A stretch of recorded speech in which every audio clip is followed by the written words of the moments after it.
empezar la clase de hoy hablando de frenos. Una explicación bastante extensa. Bueno, vamos allá.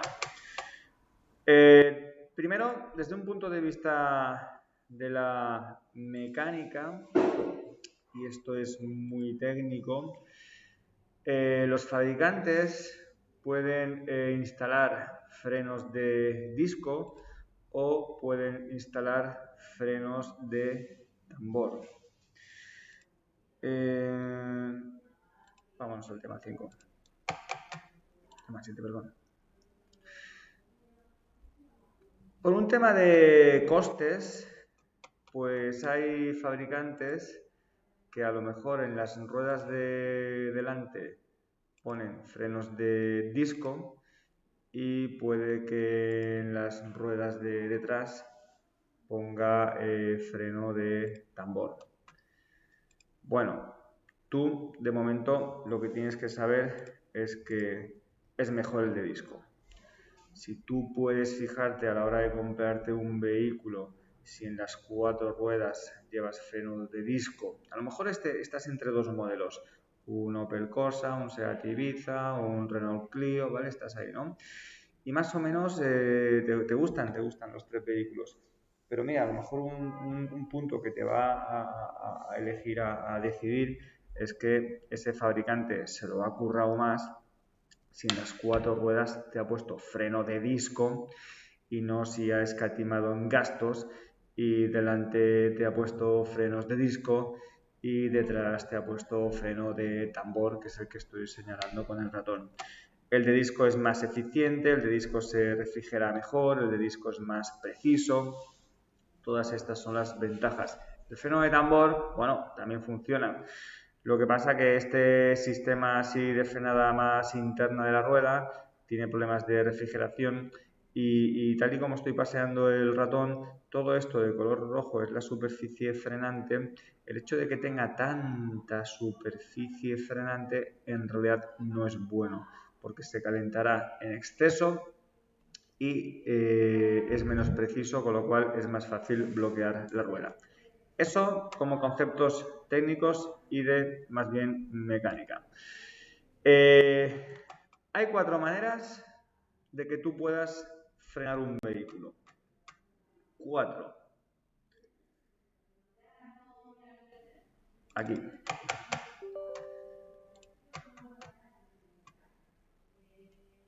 Los pedales que tenéis en los pies son 3.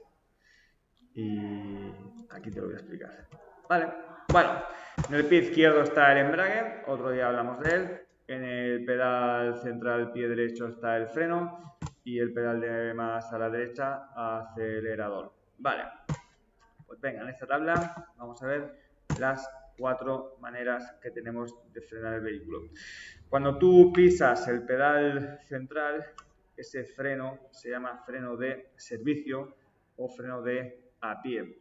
La capacidad de frenado de un turismo es muy elevada porque son las 4 ruedas las que frenan simultáneamente. Puede que delante tengas disco, puede que detrás tengas tambor. Pero cuando pisas el pedal central son las 4 ruedas las que trabajan en la frenada. Tenemos unos repartidores electrónicos de frenada, hay mucha electrónica y mucha informática hoy en día en los vehículos en general y entonces, por ejemplo, si el peso del vehículo está, digamos, más decantado hacia el lado izquierdo, pues las ruedas de la izquierda van a frenar más que las ruedas de la derecha. De este modo se evitaría el bloqueo de alguna de esas ruedas que esté soportando menos peso. También con el freno de servicio pues tenemos el sistema ABS, Anti-Bloqueo System. Por muy fuerte que tú pises el pedal de freno, si alguna de las ruedas se bloquea, este dispositivo llamado ABS, Anti-Bloqueo System, ya se encargará él de que esa rueda se desbloquee y de este modo puedas seguir frenando de manera más efectiva, incluso controlar la trayectoria del vehículo. Voy a daros una indicación oral, que esto lo podrías tú leer en el libro. Si tu vehículo dispone de ABS, ante una frenada de emergencia tienes que pisar simultáneamente los dos pedales, embrague y freno simultáneamente. Los dos pies se van a ir al fondo. Da igual el orden, ¿vale? Pero que sea algo simultáneo. Freno, embrague a fondo o embrague, freno a fondo. Bien, si no tienes ABS, que esto ya sería un vehículo de hace 20 años o más, la manera de frenar en una frenada de emergencia sería pisar fuerte el pedal de freno sin embrague, pero sin llegar a bloquear alguna de las ruedas. Esto necesitáis mucho tacto y mucha precisión en vuestro pie derecho, y si tú notas que alguna de las ruedas se bloquea, pues deberías de dejar de frenar un poco para que esa rueda se desbloquee y seguir frenando con cierta precisión, evitando el bloqueo de la rueda. Pero en este caso, que no tenéis ABS, el embrague se pisa al finalizar la frenada, simplemente para evitar que se cale el coche. Total, que si tenéis ABS, embrague y freno a la vez, y si no tenéis ABS, solo freno, solo freno, solo freno, y lo último sería pisar embrague. Siguiente freno que os enseño, freno de mano o estacionamiento. Hasta hace unos años este freno era bastante mecánico, artesano, rudimentario. Es un cable de alambre trenzado, como el de las bicicletas, un cable así, que cuando tú tiras de esa palanca hacia arriba, pues suele estar montado en el eje trasero. Son las ruedas traseras sobre las que funciona el freno de mano o estacionamiento. La función principal de este freno es mantener el vehículo inmovilizado cuando tú ya lo has detenido del todo, pues para un estacionamiento, para una detención prolongada, y hace años también se utilizaba para arrancar en rampas ascendentes, cosa que a día de hoy ya no se hace. También cabe la posibilidad de que tires del freno de mano o estacionamiento en caso de emergencia, en caso de avería por parte del freno de servicio. Ese recurso lo podemos utilizar tirando de él de manera suave y progresiva, evitando el bloqueo de las ruedas. Ok, lo que me estaba preguntando Meritxell desde casa, y es algo que hasta ahora nadie me había comentado, es cierto. Hoy en día ya hay muchos vehículos que el freno de mano es eléctrico. Es un botoncito que se pulsa cuando tú ya has inmovilizado el vehículo. Claro, ante un fallo en el freno de servicio, que tú puedas accionar el freno de estacionamiento si es eléctrico, no va a ser posible, porque el mismo sistema, el mismo software que controla este freno de mano o estacionamiento eléctrico, pues no va a permitir que con las ruedas moviéndose a cierta velocidad, pues ese freno se active. Siguiente freno. Este es un freno que es muy desconocido por parte de la mayoría de conductores, incluso gente que tiene el carnet de conducir desde hace años. Se llama freno de socorro o freno de auxilio, y es un sistema de reserva para que cuando el freno de servicio falla, pues tú pisando ahí repetidas veces el pedal central, sigue pisando el pedal central. ¿Cómo? No sigue el ABS, no sigue el ABS. El ABS es por otro lado que actúa con el freno de servicio. Este freno de socorro o freno de auxilio es una canalización de reserva que se suele montar solo sobre dos ruedas, de manera que cuando falla el freno de servicio tú sigues pisando el pedal central varias veces, tú sigues bombeando el líquido de frenos, que de manera automática entrará en funcionamiento. Vale, y un buen conductor, para hacer una conducción eficiente, suave, económica y que pueda ahorrar en pastillas de freno y que los ocupantes del vehículo circulen así de un modo más cómodo, un buen conductor es aquel que combina el freno de motor con el freno de servicio. El pedal central, freno de servicio, y al mismo tiempo tienes que saber utilizar el freno motor, que esto se trata de reducir a una o a varias marchas inferiores. Por ejemplo, cuando vais en quinta, pues de quinta y pasáis a cuarta, uno de los objetivos es utilizar el freno motor. Cuando de cuarta pasas a tercera y sueltas el embrague, notarás tú como el motor también retiene al vehículo. Una marcha que tiene mucho freno motor es la segunda. Veréis que cuando hagáis prácticas, pues al llegar a una glorieta, al llegar a una intersección, al llegar a un lugar en el que la situación está más complicada por más afluencia de peatones o porque se pone más estrecho, pues lo que haremos será reducir a segunda. Tendremos que hacerlo con mucho tacto y con mucho cariño para que el freno motor actúe de manera suave. Y una marcha que tiene demasiado freno motor es la primera, con lo cual el freno motor de la primera no se suele utilizar. La pregunta que estaba comentando con Meritxell es que hay un fallo en el sistema de frenos. Ante un fallo en el sistema de frenos, ¿cómo puede usted actuar? ¿Vale? Una de las respuestas falsas es una que dice utilizando el freno motor, utilizando marchas largas. ¡Ostras! Esta no es una respuesta correcta. Utilizando el freno motor sí que es una buena medida, pero para utilizar el freno motor tienes que reducir a marchas más cortas, de cuarta a tercera, de tercera a segunda. Vale, en esta pregunta que me está comentando Meritxell, creo que la respuesta correcta es aquella en la que dice que podrías utilizar el freno de mano de manera suave y progresiva sin bloquear las ruedas. Claro, esta es la respuesta correcta en esta pregunta, porque aún a día de hoy en el libro no se contempla que el freno de mano pues, puede ser eléctrico y de este modo sí que es verdad que no podría ser compatible. Meritxell, ¿estás ahí? Vale. Sí, vale, perdona. Entonces, hay otra respuesta, ¿no? De esa pregunta hay tres posibles respuestas. Una, la de utilizo el freno motor con marchas más largas, falsa. La correcta es la de utilizo el freno de mano de manera suave y progresiva, evitando el bloqueo de las ruedas. Creo que es esta, ¿no? Sí, Vale, sí. ¿y cuál es la otra? Pisar a fondo el pedal del freno accionando el embrague al mismo tiempo. Vale, esto no te digo que esté mal, esto es una respuesta que va más asociada a cómo freno cuando tengo ABS, lo que pasa que partimos de la base que el freno no funciona, ¿no? Porque hay un fallo en el sistema de frenos. O sea que si hay un fallo en el sistema de frenos, pisar a fondo el pedal de freno, partiendo de la base que tenemos un fallo en los frenos, esa opción no va a ser buena. Una opción que podría ser buena es seguir pisando repetidas veces el pedal de freno para que entre en funcionamiento el freno de socorro o auxilio.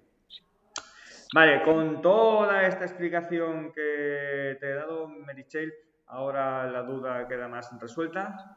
Sí, sí. Perfecto. Voy a explicar otra cosa. El freno motor, aquí podéis leer que dice que actúa sobre las ruedas motrices. Bueno, ¿esto qué es lo que es? Vale, pues vamos a ver qué es esto de las ruedas motrices. De momento os voy a decir que la mayoría de turismos tienen el motor delante, ¿vale? El motor está delante, el motor está delante y el motor está delante. Pero la configuración de qué ruedas son las que reciben la fuerza del motor puede variar. En este primer vehículo el motor está delante, pero la energía del motor se transmite a las ruedas traseras. En este segundo vehículo el motor está delante y la fuerza del motor se transmite a las ruedas delanteras. Y en este caso el motor está delante y la energía del motor se transmite a las cuatro ruedas. Pregunta A, B o C. ¿Cuál es el sistema más utilizado en los turismos? ¿El A, el B o el C? ¿Qué pensáis? ¿Qué decís aquí en clase? Silvia y tal. El caso más utilizado es la opción B. Esto, ¿vale? Se llama tracción. Incluso a veces se llama tracción delantera. Esto es una configuración que se utiliza con menos frecuencia por parte de los fabricantes. Hay un fabricante que sí que estira a hacer esta configuración. El motor está delante y las ruedas que reciben la fuerza del motor son las de detrás, y esto se llama propulsión. BMW es una marca que utiliza bastante esta configuración. Y esto sería lo ideal, esto es lo más seguro, lo que pasa que también es lo más caro. Y por eso, si tú quieres un vehículo en el que todas las ruedas estén conectadas al motor, pues esto se llama tracción total, pues tiene que ser un todoterreno o un vehículo de gama ya alta. Ciertos Audis de la versión 4, etcétera, etcétera.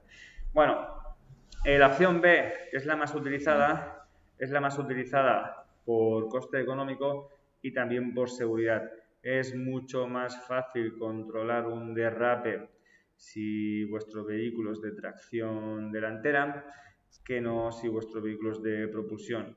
Controlar una falta de adherencia en el eje trasero cuesta más. Bien, esto que os estoy explicando también tiene relación con el uso de las cadenas, porque cuando sea obligatorio el uso de las cadenas y os pregunten en qué ruedas coloco las cadenas, pues tiene que ver con las ruedas motrices. No hace falta que coloquéis 4 cadenas, no es necesario, con un par de cadenas os podéis apañar. Si tenéis un BMW, seguramente las cadenas irán detrás. Si tenéis cualquier otro turismo, Renault, Seat, Peugeot, lo que sea, pues seguramente las cadenas irán delante. Si es un vehículo de tracción total, cabe la posibilidad de que no tengáis ni que utilizar cadenas porque muy probablemente será un todoterreno o irá equipado con unos neumáticos, los cuales llevarán la inscripción en el lateral neumáticos M más S.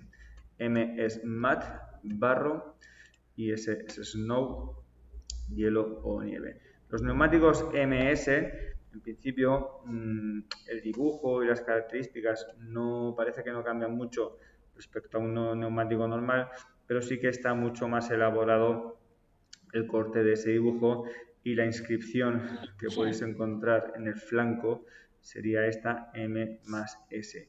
Con este tipo de neumáticos no hace falta hacer uso de cadenas. Es un neumático que sirve para seco, mojado, lluvia, invierno, verano, etcétera, etcétera, ¿vale? Bien, pues con toda esta explicación, Meritxell y Macarena, los que estéis aquí en clase, pues yo creo que las dudas quedan resueltas y voy a seguir con el test de hoy. ¿Ok, Meritxell?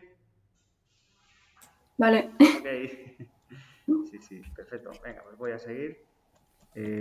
Vale, total, que la última pregunta que hice ayer fue esta y expliqué que las 3, 4 de la tarde y las 3, 4 de la noche son las horas en las que es más fácil caer en el sueño. Las 3, 4 de la tarde, que es cuando acabamos de comer y hacemos la digestión y ahí nos viene un bajón respecto al día que llevemos, si nos hemos despertado pronto, si hemos ido ya al trabajo, etcétera, etcétera. Y también conducir a las 3, 4 de la noche, que suelen ser unas horas muy monótonas, aburridas, con pocos estímulos y que normalmente a esas horas estamos durmiendo plácidamente, pues son las horas en las que más fácilmente podemos caer en el sueño. Total, que empezamos el test de hoy con esta pregunta.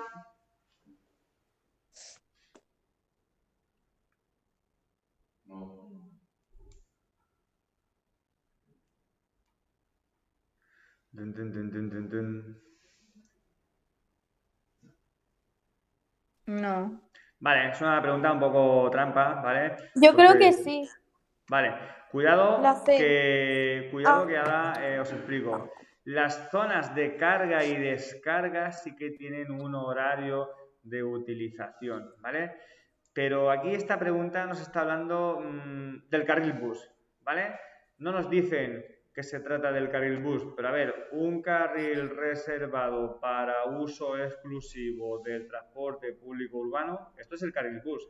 Si tú vas algún día a Barcelona o Valencia o Madrid o ciudades de cierto calibre, los carriles buses o bus taxi, pues es fácil encontrárselo en las principales calles de estas ciudades. Claro, aquí intentan mezclar lo que tú puedes saber de las zonas de carga y descarga. Por ejemplo, aquí en Vilanova pues tenemos de 9 a 1 y de 5 a 8 zona de carga y descarga. Aquí delante de la autoescuela, en el Casa Mellet tenéis una, o por multitud de sitios, ¿vale? Fuera de las horas de utilización de las zonas de carga y descarga, sí que se puede tanto parar como estacionar. Pero en un carril bus o bus taxi, por mucho que sean las 3 de la mañana y que tú conozcas un poco los horarios de los autobuses urbanos, pues este carril sigue siendo bastante sagrado para que no lo utilice un vehículo que no tenga autorización. Por ejemplo, un bus o un taxi si pone bus taxi. Es un no rotundo. Una pregunta un poco buscando el fallo. Entonces, os explico. Del carril bus tenéis que saber que normalmente la línea que lo delimita va a ser continua. Y también tenéis que saber que esa línea va a ser más ancha de lo normal. Cuando la línea es más ancha de lo normal, es para informarnos de que este carril es un carril especial. Hay carriles especiales como los carriles de aceleración, hay carriles especiales como los carriles de deceleración, y en este caso, pues esto es un carril especial, que es el carril bus o bus taxi. El resumen de este carril es que cuando la línea es continua, ese carril está prohibida su utilización por parte de los que no tienen autorización. O sea que si tú vas ahí con tu turismo, en todo este tramo de línea continua no puedes hacer nada, pero nada, ni momentáneamente recoger a una persona, ni entrar al garaje de tu casa. Podrías, si te lo han pintado con línea continua, es que no puedes ir. Lo que va a venir ahora. Cerca de las intersecciones, el carril bus o bus taxi suele estar pintado con línea discontinua y en ese caso, respetando la prioridad de los que circulan por ese carril bus taxi que tú pretendes entrar, en ese caso podrás utilizar ese tramo de carril con línea discontinua cuando tu intención sea justamente la de girar a la derecha. Vale, cabe la posibilidad de que todo el tramo sea de línea continua y el giro a la derecha, si está permitido, pues tiene que haber un trocito de discontinua, porque es que si no va a ser imposible. Entonces, respetando la prioridad de esos vehículos, podrás utilizarlo para girar a la derecha o, por ejemplo, para entrar a un garaje. Os voy a enseñar textualmente cómo lo explica el libro esto, porque en las preguntas de los test tú no vas a contestar que puedo utilizar el carril bus para girar a la derecha, que en realidad es para eso. Tú vas a decir, un rollo patatero, mira, vas a decir, cuando la línea longitudinal es discontinua, en aquellos tramos en que la línea es discontinua, se puede utilizar para el resto de vehículos y mira lo que vas a decir. Con el fin de realizar alguna maniobra que no sea parar, estacionar, cambiar el sentido de la marcha o adelantar, dando siempre preferencia a los autobuses y en su caso también a los taxis. En vez de decir lo que se puede hacer cuando la línea es discontinua, resulta que vas a tener que decir todo lo que no se puede hacer aun siendo línea discontinua. Bueno, pues quédate con esa frase porque si hay línea continua no se puede hacer nada y si la línea es discontinua podrás hacer cualquier cosa que no sea parar, estacionar, cambiar el sentido de la marcha o adelantar. O sea, girar a la derecha o entrar a un inmueble. Venga, pues nada, aquí veis que está prohibidísimo lo que estáis viendo aquí, da igual si es de día, si es de noche, si los autobuses están en su horario de servicio o no, si es para recoger a un amigo, está mal, si es para un momento, no sé qué, está mal, si es para entrar al garaje de su casa, también estaría mal, porque en todo momento lo que vemos aquí es línea continua. Está mal. No rotundo. Siguiente pregunta.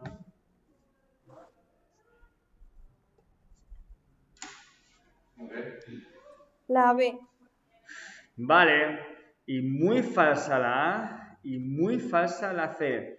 El principal factor factor de riesgo que hoy en día es el mayor causante de accidentes de tráfico son las distracciones y el número 1, el uso del móvil. El uso del móvil es un factor de riesgo que no diferencia ni entre edad, ni entre hora, ni entre día laborable o día festivo, porque a cualquier hora del día, cualquier conductor, hoy en día la tentación de ir a mirar el móvil es muy fuerte y tenéis que tener mucha fuerza de voluntad y mucho compromiso para que ni tan siquiera en un semáforo os pongáis a trastear el móvil, que tampoco está permitido.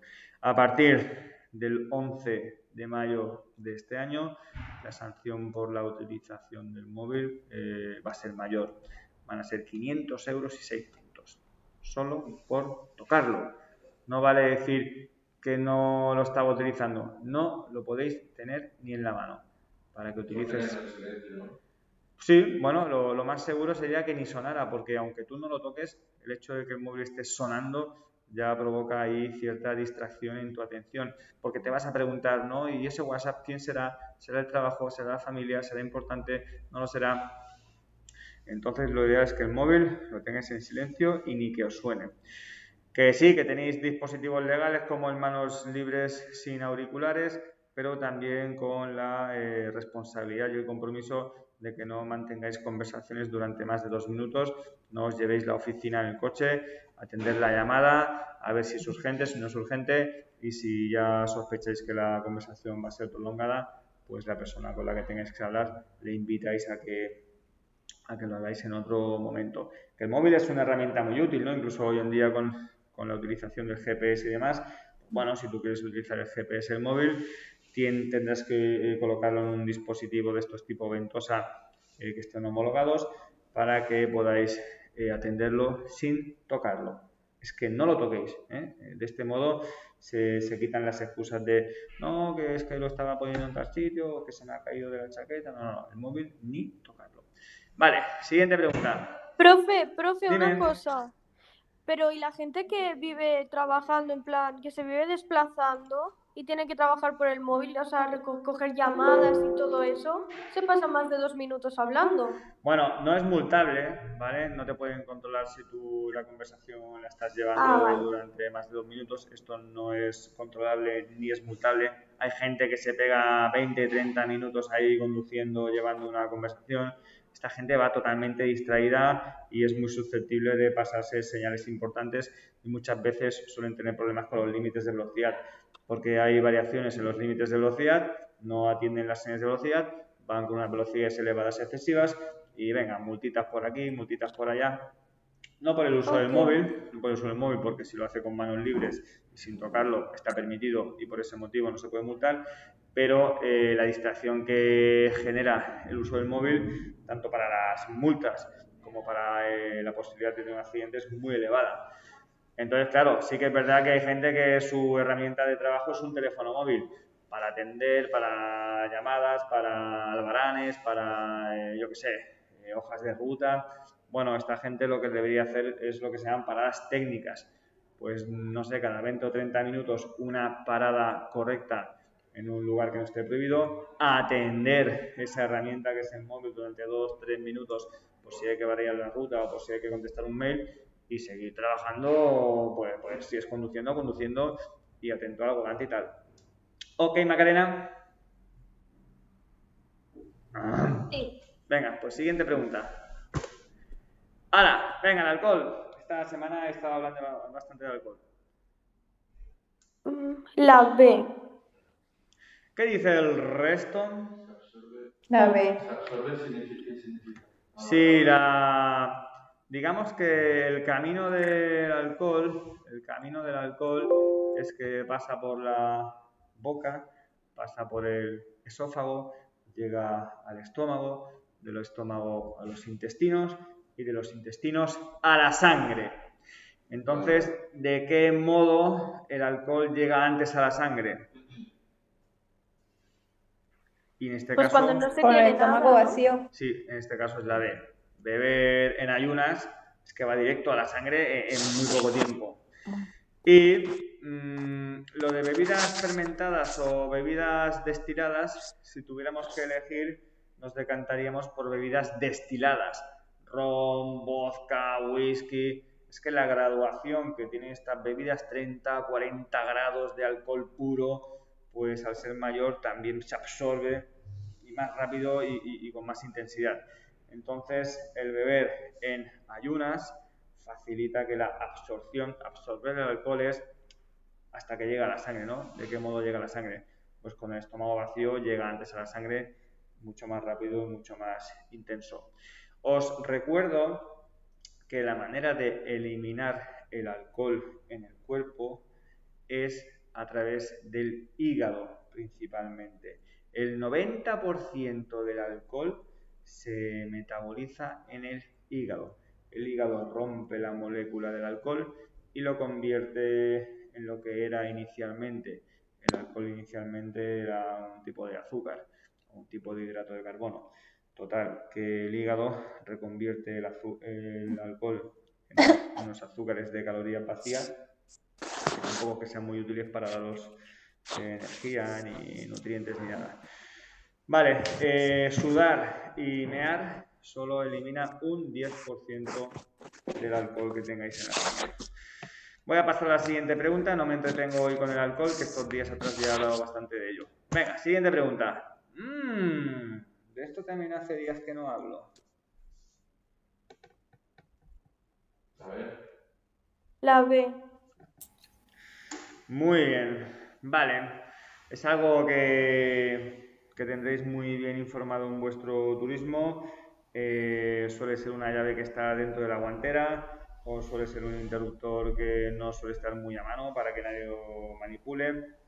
Y vale, vamos a hablar un poco de los dispositivos de retención, cuándo se pueden colocar delante, de qué modo se colocan detrás, qué pasa con la edad de ese niño, qué pasa con la estatura de ese niño.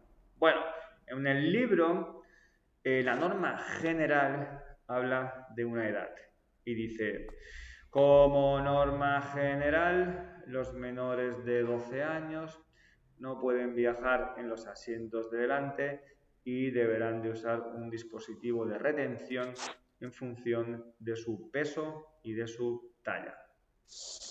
Total, que a priori el transporte de menores en los turismos tendrá que hacerse como norma general en los asientos traseros y más que la edad de los 12 años, aquí hay una cifra importante que es el 1,35 m.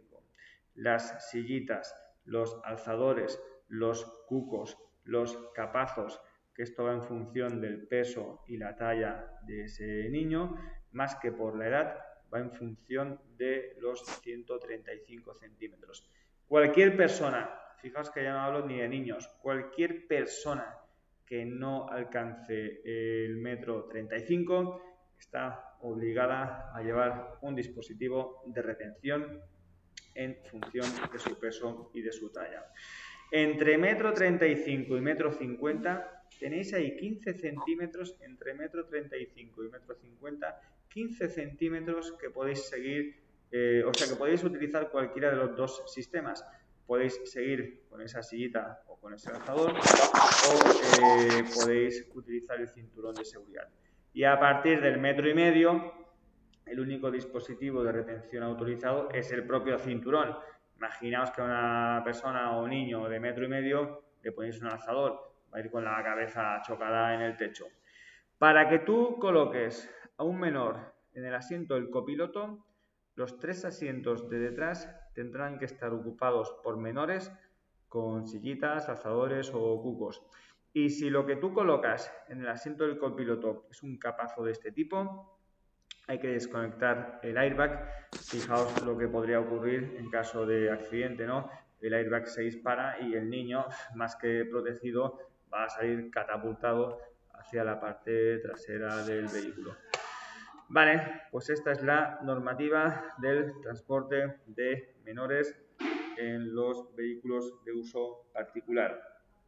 Un inciso, acordaos que, por ejemplo, en los autobuses, el conductor del autobús no va a llevar sillitas, alzadores o cucos, no tiene este tipo de dispositivos de retención. Un taxi, por ejemplo, tampoco, ¿no? El taxista en el maletero no lleva alzadores, cucos o capazos.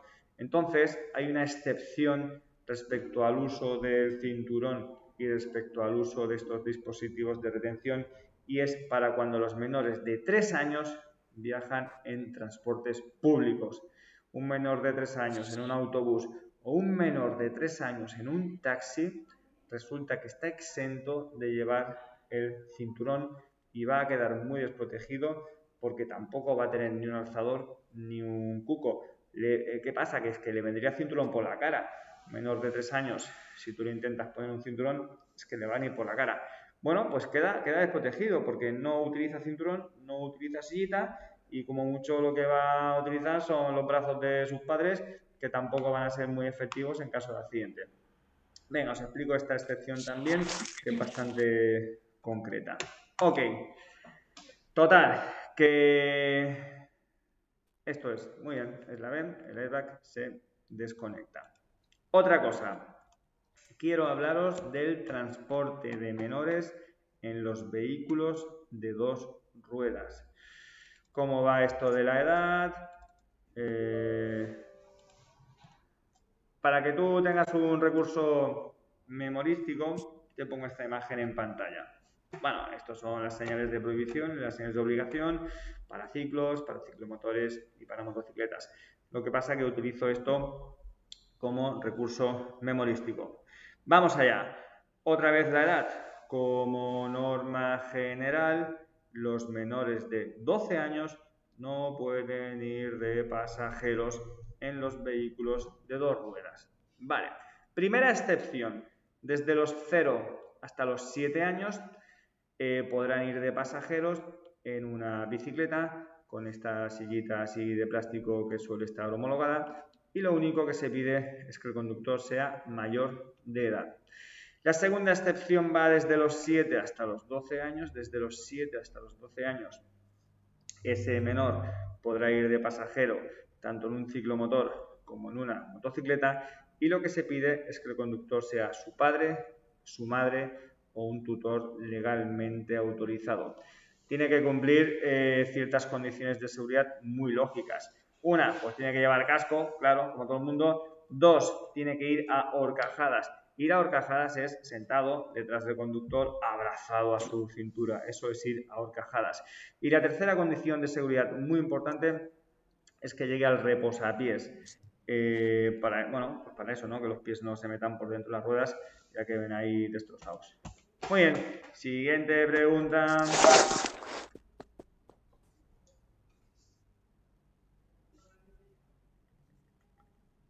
A ver. Bueno, luego si queréis comentamos esta señal. Y vamos bien. ¿Qué dice Silvia?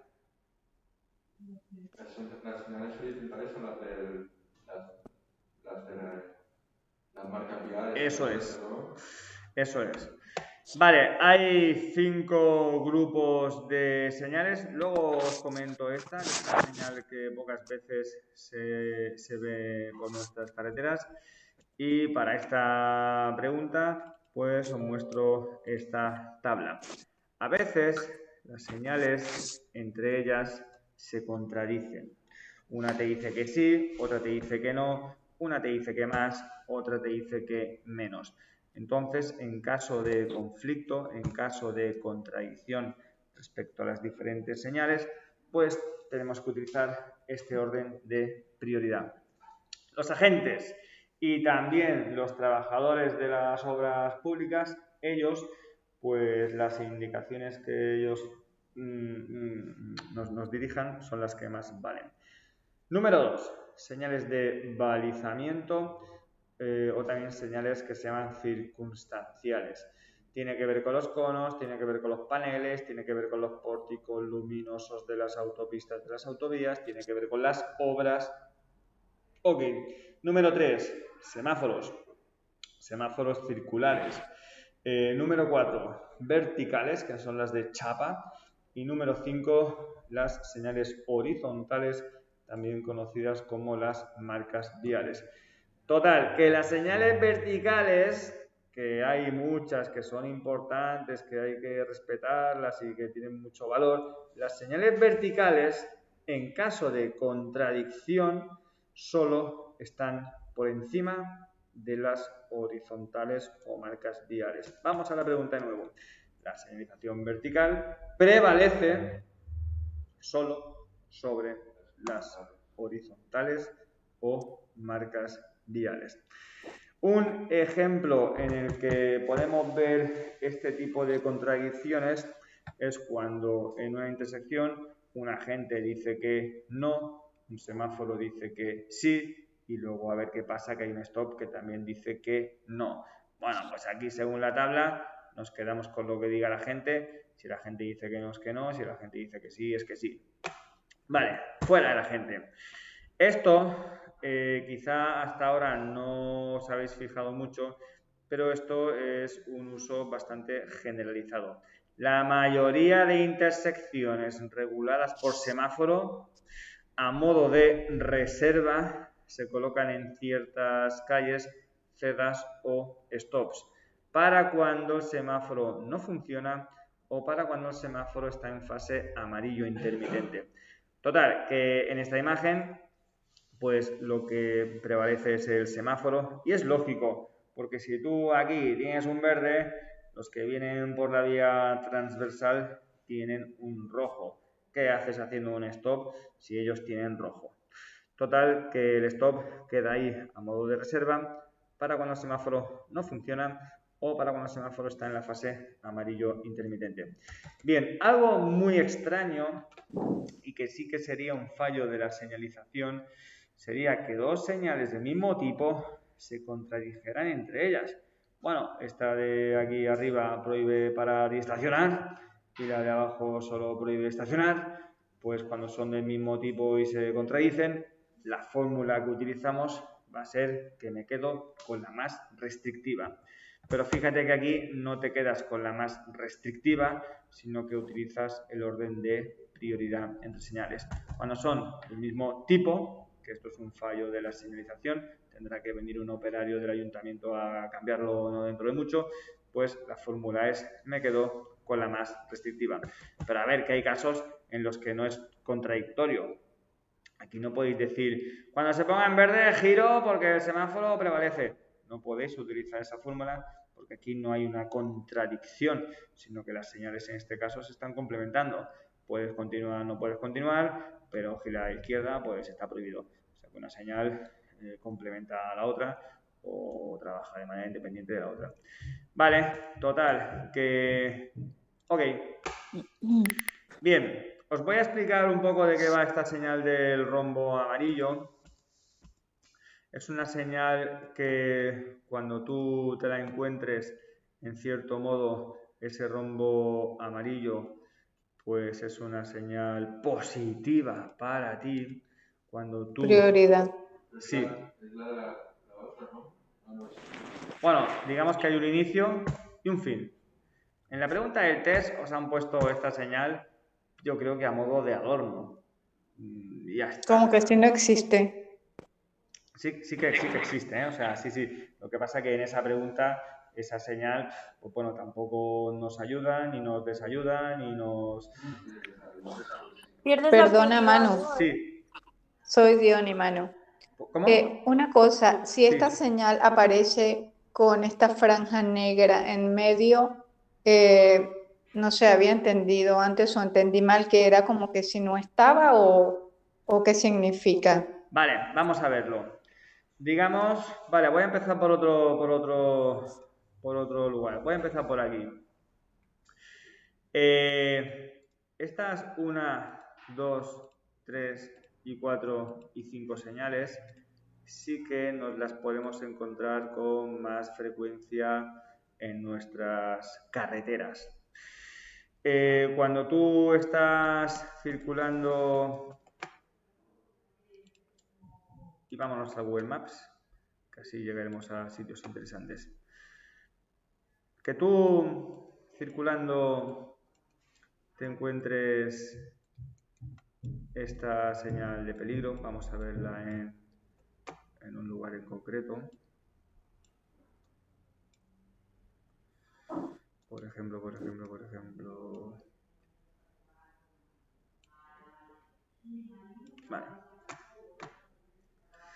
Vale. Una intersección es un lugar peligroso de por sí. Ojalá no hubieran intersecciones, pero es que esto es imposible. A ver, sí que es verdad que en las autopistas y en las autovías que tengamos ahí un cruce con semáforo o que tengamos un cruce con stop, es imposible, ¿vale? Pero fuera de las autopistas y fuera de las autovías, pues de vez en cuando nos encontraremos intersecciones. Entonces, la señal de peligro intersección, cuando tú te la encuentras para ti, es una señal, en cierto modo, positivo. Te confirma que la preferencia de paso es tuya. También podéis ver qué forma va a tener la intersección. Esta siguiente intersección tiene forma de cruz. Te pueden venir tanto por la izquierda, te pueden venir tanto por la derecha. Es lo que quiere decir el dibujo interno. Si el dibujo es este, pues es una intersección en la que físicamente solo te pueden venir por la derecha. Si el dibujo es este, es una intersección en la que físicamente solo te van a poder venir por la izquierda. Si el dibujo es este, se trata de una incorporación por el lado derecho, carril de aceleración, y si el dibujo es este, se trata de una incorporación por el lado izquierdo, que esto cuesta más de encontrar. Pero tanto en esta, y esta, que quede claro, la preferencia de paso es vuestra. Os podéis jugar 100 euros que los vais a ganar. La preferencia de paso es vuestra. Vamos a verlo en el Google Maps. Vamos avanzando, preferencia para mí, vamos avanzando, preferencia para mí, vamos avanzando, preferencia para mí. Pero bueno, que el lugar es peligroso, no por mí, sino quizá más por ellos. El que viene por la izquierda tiene un cero al paso, ¿vale? Por si aún no te lo creías, pues mira, el que viene por la izquierda tiene un cero al paso y el que viene por la derecha cuesta un poco de ver porque es el Google Maps, pero el que viene por la derecha tiene un stop. O sea que esa señal, cuando tú te la encuentras, es una señal positiva. Acordaos que también para buscar ciertas condiciones de seguridad, pues en este caso incluso nos piden que la velocidad máxima, veníamos con velocidad máxima de 90, nos piden velocidad máxima 50. Acordaos que cuando se combina una señal de peligro, curvas, resaltos, estrechamientos, intersecciones, lo que sea, cuando se combina una señal de peligro con un límite de velocidad, ese límite de 50 en este caso automáticamente finaliza con el peligro. Vale, sigo explicando. Imaginaos que de Cubellas a Vilanova hay 10 intersecciones como esta. Si nos quieren señalizar que tenemos preferencia de paso en esas 10 intersecciones, se van a tener que gastar 10 señales como esta. Una manera de ahorrar señales es con el rombo amarillo. En la intersección número 1 te enseñan este rombo amarillo y en la intersección número 10 te enseñan fin de este rombo amarillo. ¿Habéis entendido? Es como un tramo. ¿Habéis entendido la diferencia? Esta señal tiene una duración de solo para esa intersección y esta señal, combinándola con el inicio y el fin, pues tiene una duración más prolongada. Esta señal se llama intersección con prioridad, es individual, y esta señal se llama calzada con prioridad. Los que estáis en casa lo habéis entendido. Sí. Profe, Dime. es como si dijéramos que tienes prioridad hasta que se demuestre lo contrario, ¿no? Vale, puedes explicarlo así, ¿vale? Puedes explicarlo así. Tienes prioridad hasta que te digan ya no la tienes. Pero, cuidado, que hay otro caso. A veces el rombo amarillo está acompañado por un panel complementario que ahora os voy a enseñar.